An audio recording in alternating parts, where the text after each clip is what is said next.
The Pool Guy Podcast Show. The Pool Guy Podcast Show. The Pool Guy Podcast Show.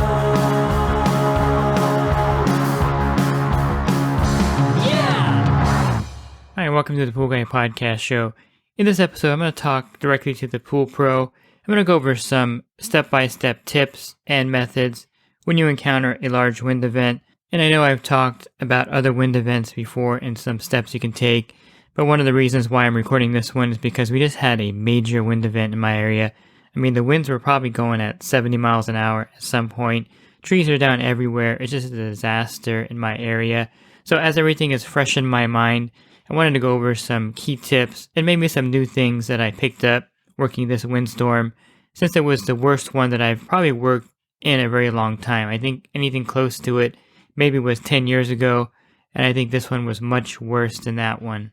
Pool Service Pro, open a Leslie's wholesale account today and receive wholesale pricing on products you use every day. Leslie's Pool Supply offers convenient locations that are open 7 days a week. Another great benefit of opening a Leslie's wholesale account is Leslie's referral program. Get referred to a customer looking for weekly pool service. Also receive priority service, enhanced rebate programs, a discount on your general liability insurance through SPA, a discount on your pool routing software through Skimmer, and an opportunity to co-brand with Leslie's on your social media, website, truck, and more. Save time and money and grow your pool service route and become a Leslie's Pro. So this storm hit on a Friday night. The wind started picking up about 7 o'clock, and they didn't subside until about 3 a.m. in the morning, with sustained wind gusts of over 60 miles an hour. I'm sure they were higher than that. It felt like a hurricane.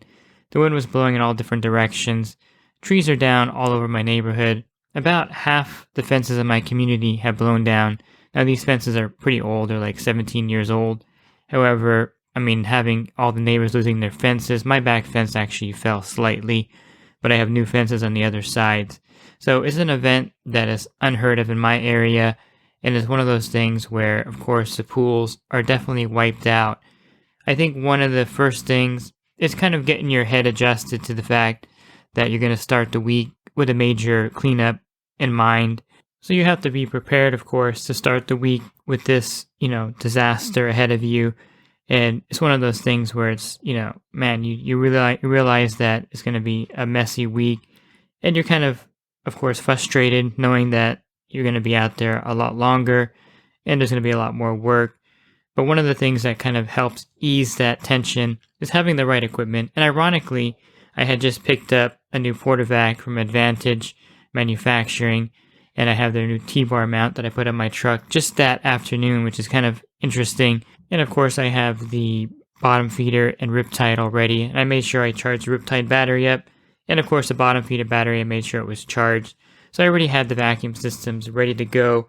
And with the Portavac, it's just one icing on the cake, kind of speaking, because it picks up a lot of the dirt in the pool. So I don't have to use the system when I pick up the dirt after I got all the leaves out. A lot of the pools I have, or I should say all the pools I have automatic cleaners. And so once I get those running and clean the bottom, it was really no problem with the cleanup. It just is a time-consuming part of getting the surface done. So one thing that I've done with my customers, and this is something that you can do, and most of the customers will probably buy into this, and this is educating them on the process. So I have a service agreement where they know that it could be a 3-week process, and I kind of outline that in the service agreement. And again, if you wanted a copy of this agreement, just simply email me at david@swimmingpoollearning.com, and I'll shoot one over your way. It's in Word format, so you can edit it, and you can work out some more details to make it area specific for yourself. Since I've had most of my customers for a long period of time, and they've been through windstorms before, and they know my routine, that I spend no more than 25 minutes out there. And this is something that's hard to get your head around as a service professional. You're going to get to a pool, it's going to be wiped out, and you can only spend 25 minutes. Now, if you have extra time to spend because maybe your pool previously had a cover on it, some of the pools on your route may have automatic covers. Some may not have been that bad because it's all cement and there's no trees around. And so you're just in and out of there in 10 minutes.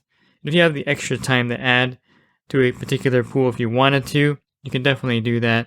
But 25 minutes should be your limit because this is the time you're going to need to get through a full route, especially if the winds hit like they do here in the wintertime or the fall season where we have daylight saving. So about 5:20, 5:30, it's pitch black out there, and it gets light around 6 in the morning.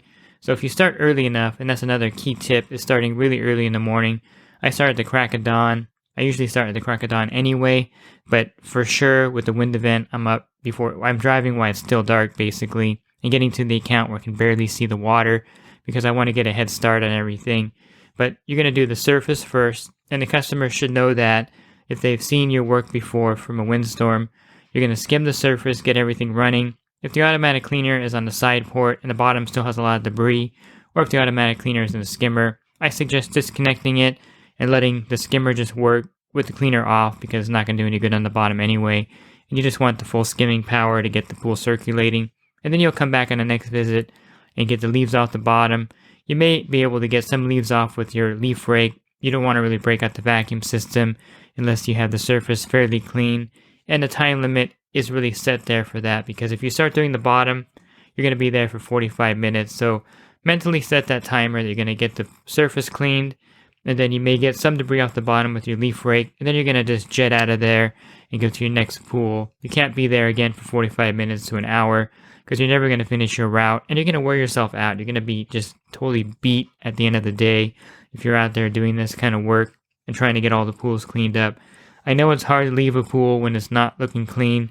It's one of those things that's ingrained in us that, hey, we have to leave the pool looking good, but you're going to have to just leave it and cut it and go to the next pool. There's just no way around it in most situations. So I'll back up a little bit, and since the customers know my routine of getting the surface clean and then working on the bottom, a lot of the customers will skim the surface for you right after the windstorm, knowing that you're going to take care of the bottom and speed up the cleaning. And so if the surface is skimmed already, then there's no problem using the vacuum system. I just did a video with the wind event that hit here in my area of Claremont, California, and you'll see a pool in that video. It's a blue vinyl pool, and I'm vacuuming the bottom because the customer had skimmed the surface, and there's a gigantic pile over by the equipment where he piles it up, and that's where he wants me to put the debris, by the way. I get a lot of people saying, hey, you can't dump debris on the property, take it to a trash can. A lot of customers want you to put it in a certain area, and then their landscaper or gardener will pick it up.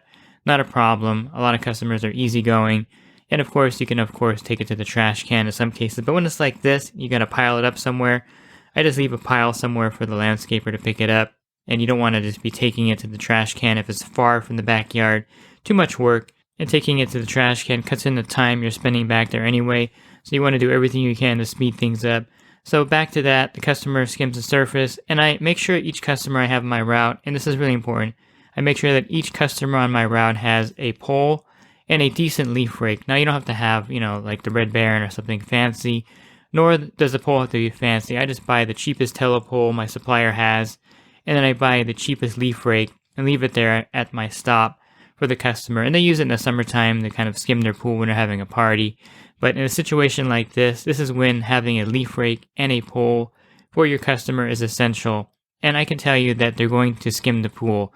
In fact, one of the pools was a rental, and the renter, the tenant, skimmed the pool for me. I guess they felt bad about having all the leaves on top or didn't like how it looked. And they don't even know my routine, but they skimmed the pool anyway because they had the leaf rake and net there. And so I guess they just put two and two together. Hey, there's a pole and a leaf rake. I'll just go ahead and skim it, which is a good thing. If your customers don't have a leaf rake and a skimmer, you're pretty much out of luck. They're not going to pitch in and help out. So having one at every stop, and make a mental note to, let the customer know that you're going to buy them a pole and a leaf rake. If they have an old pole that's no good, replace it with something good, and let them know that you're going to have that there for them so that in the summertime they can skim the leaves, or if it gets windy, and maybe put this in your email or text to them.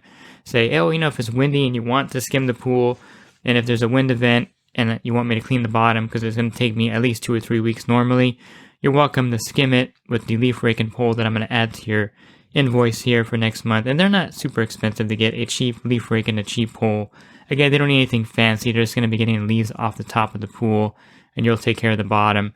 But just kind of mentally prep them that, hey, you have this at your pool, and kind of use it when you need to. And it really helps you out in your route. I can't tell you how happy I am when I get to my pools and I'm just having to do the bottom of the pool. It takes a lot of weight off of what I do, and it makes the cleaning easier and faster. Now, someone mentioned, hey, do you charge extra for these wind events? And I guess you could. It's just one of those things that's very difficult to do unless everyone in the industry does it.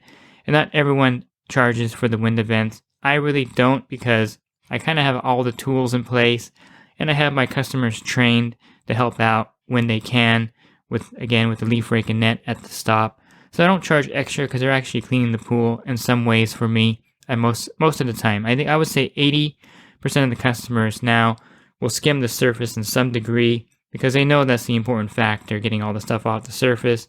And they'll even clean out the skimmer basket in a lot of cases. So train your customers that in a major wind event, if they chip in and help out, it's going to speed things up dramatically. Now you might get the customers that are like, hey, I want my pool clean. I pay you every month for this. And now when I have something like this happen, you don't clean my pool properly.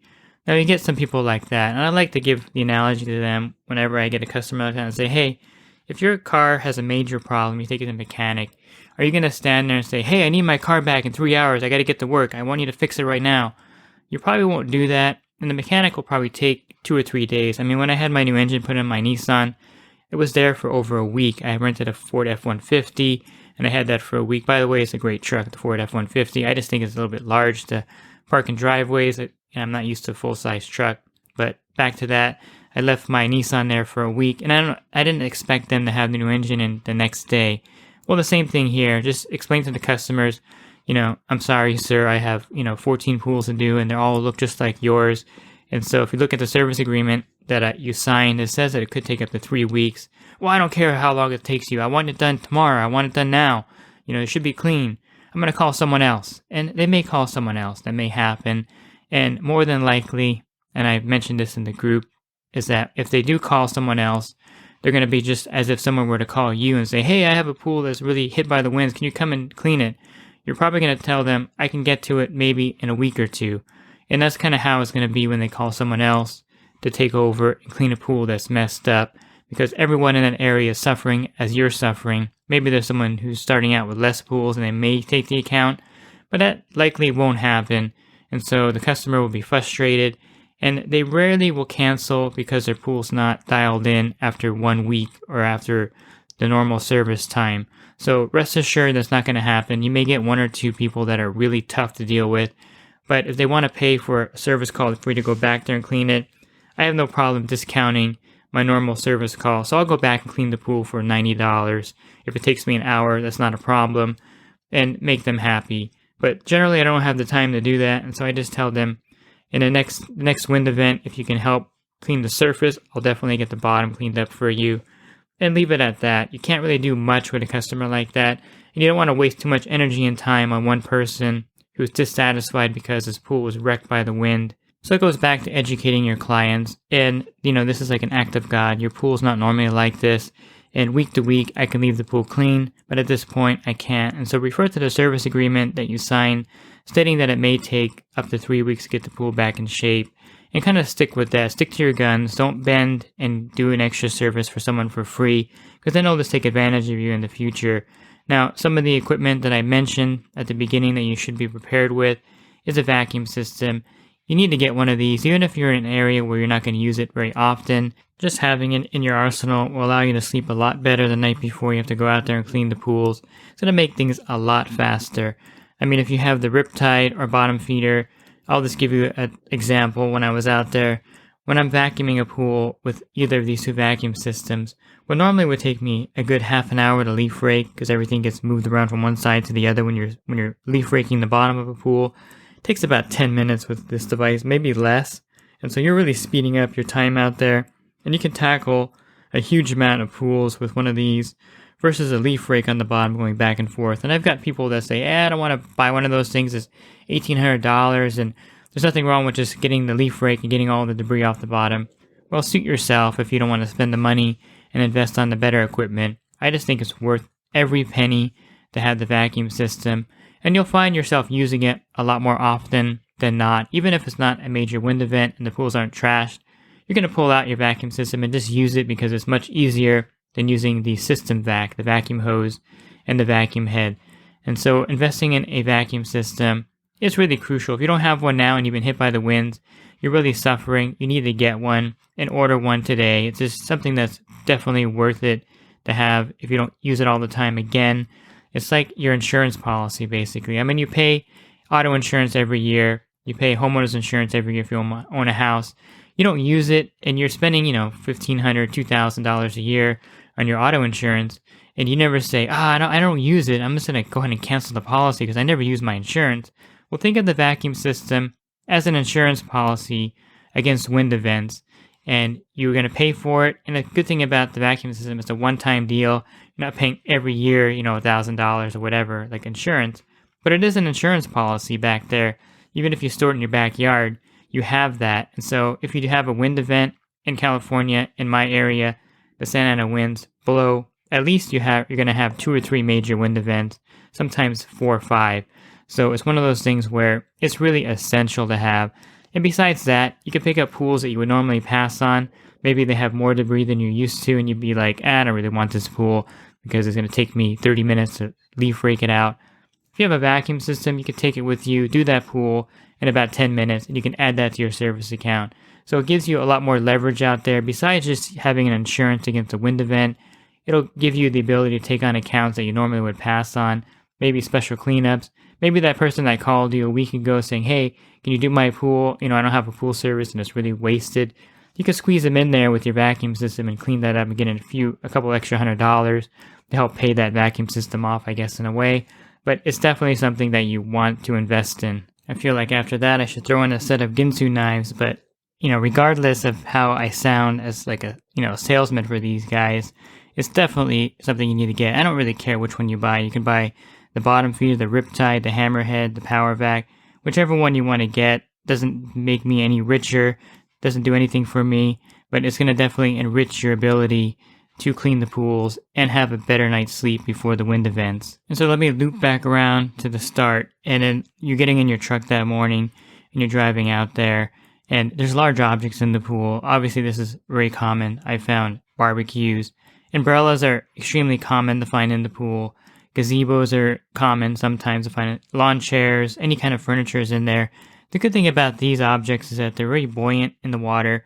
The only risk to you of getting hurt is when you're pulling it out of the pool and you're getting it out of the water. So let's say there's a barbecue in the pool with a propane tank on there, which has happened to me. You may want to get the homeowner's assistance in this. Getting it out of the pool, getting it up to the surface is easy. I just use my pole and a brush, and I kind of hook it wherever I can. Sometimes I'll use my leaf rake if it's a different kind of object, but I'll kind of hook it and bring it to the surface. When you get it to the edge of the pool, this is when all the weight becomes evident. It's physics, basically. So doing it yourself, you can really get hurt. I suggest knocking on the door or maybe texting the homeowner saying, hey, your barbecue's in here. Is there any way you can help me? I mean, I've even gone as far as going to someone that was outside cleaning their car, and I said, hey, there's something in this pool here. Can you help me get it out? I just need a little hand. And they'll willingly come in. The neighbors are really friendly. They'll hop out on their neighbor. And lifting stuff out by yourself can really hurt yourself. So try not to do the heavy stuff. And it's kind of deceiving. It looks like it's not going to be heavy because you're pulling it to the surface so easily. And these are quite heavy objects, so be careful. Don't hurt yourself. I think one of the guys in the group said there was a ping pong table in the pool, which would be crazy to get out by yourself. So remember that once you get to the surface, you're going to need help getting that item out. Don't be like Rambo out there and you can do everything. You can't, because you can get hurt. And I've definitely hurt myself slightly by pulling out large chairs that I thought were lighter than they were. So the wind can put a lot of stuff in the pool. It's pretty crazy. And this goes to educating your customers again about when there's a major wind event. Anything large or that can blow into the pool should be moved away from the pool so that doesn't happen. So lawn chairs, anything by the pool, barbecues on wheels, anything that can be pushed into the pool will be pushed into the pool by the wind, especially if it's 60 or 70 mile an hour gusts like what happened here. Trees are going to fall everywhere. It's going to be one of those things where at least the optics of the windstorm are going to help you out, because people are going to be like, wow, look how messed up everything is out here. Or look at my pool, how messed up it is. So it's not going to be like just the pool is dirty and everything else is clean. So I think the optics of a big storm also helps you out in a way. Psychologically, it sets the customer up for the fact that this pool is going to take a long time to clean up. And if you have it clean in 2 weeks, I think the customer will be happy with that. Seeing how bad it was, if you can clean it up quickly. Again, if you have a service agreement that states what is entailed in a wind event, and also if you educate the customers to skim the surface, you're going to have a much better time out there during that week. If you're doing 80 pools, and let's say half the customers skimmed them for you, it's going to really help you tremendously. And the last thing I'll touch on is, again, my mental timer, actually my actual timer, but it's a mental timer because you have to kind of stop yourself for 25 minutes. And adding time to that timer is essential sometimes. So if you get to a pool that looks really good, but it's, kind of dirty on the bottom, as long as you get the automatic cleaner working, I've done this week where, when the wind hit, I get that cleaner working and it's cleaning the pool for me. I know that it's going to get the pool dialed in for me, even though I should be manually vacuuming it because it's pretty dirty. But as long as I get all the larger leaves out of the bottom and I know it's going to work and clean the pool, I'll leave that pool and spend maybe 10 minutes there getting whatever's left on the surface, because the customer usually will clean the surface like I mentioned. But I'll get all the larger stuff off the bottom, things that the cleaner will get stuck on. And I'll just let that thing run and do its job for me. Rarely will it stop. Sometimes that's happened where I did this and the next week the pool's still dirty because the cleaner didn't do what I thought it was going to do. This may happen, but not usually. That's one of those oops things. You just tell the customer, I thought the cleaner was going to finish it up for me. Sorry about that. And then you'll vacuum it. But usually when I get to a pool that looks like I can just do a 10-minute quick job on, I'll do that. And then I'll have 15 extra minutes and I can use that at a pool. Maybe if I wanted to spend an extra 10 minutes at one, so 35 minutes, I can do that. So you want to set it up that way. Of course, starting at 6 in the morning when the sun rises, and then working a few extra hours, of course, because normally you would spend 15 or 20 minutes at each pool, sometimes less. Now you're spending 25 minutes at every pool. So this is one of those things where kind of calculate your route and make sure you can finish. Because if you have 4 pools left over at 5 o'clock, it's really hard to move those to the next day when you have a full route still. So you have to really time it and get practiced at this. If it's 4 o'clock and you have 6 pools left, you're really out of luck. You have to speed things up, and then the next day you're going to realize your mistake. And so you'll rush through the next day and maybe get these pools taken care of. And it's a learning process. So kind of learn that timing of cleaning the pools and kind of stack that time so that, you can add time to it if you need to, or you can subtract time from certain pools. Bottom line is, you can't be spending an hour at every pool. If you have 12 pools that day or 14 pools, that's 12 or 14 hours. And if you look at the daylight you have a lot less than that. And you're going to wear yourself out. So pacing yourself is really important. Educating the customers is equally important. And not kind of being codependent and doing too much, feeling bad that you're leaving the pool dirty. You can't do anything about it. Just like, again, you take your car to the mechanic.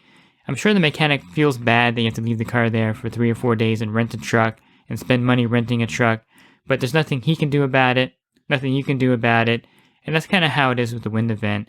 Everyone's hands are kind of tied. You can't spend extra time, the customer can't expect extra time, and you can't get the pool back in shape on one visit, and that's just the reality of it. So kind of take that to heart, and don't beat yourself up if customers call and complain, or if you can't get the pool looking the way you want it to. It's just something that can't be done at that point. It is what it is, and that's kind of how wind events are. You have to live with the fact that the pools are toasted, wrecked, wasted, however you want to say it, and the customer has to live with that fact also. And just stick with your routine, stick with what you say in your agreement, and kind of try to do the best you can in the situation you're in without overdoing it, because that's what's really going to burn you out there and make these things really wear you out. And so while you're out there working, if you want to listen to other podcasts, simply go to my website, swimmingpoollearning.com, click on the podcast icon. From there, you'll have a drop-down menu. You can also subscribe and get a daily podcast sent to you. I record these Monday through Friday, so you're always going to have something to listen to with my podcast show. And if you're looking to enhance your business, definitely consider my coaching program at poolguycoaching.com. A lot of great benefits for joining there, including a discount on your general liability insurance.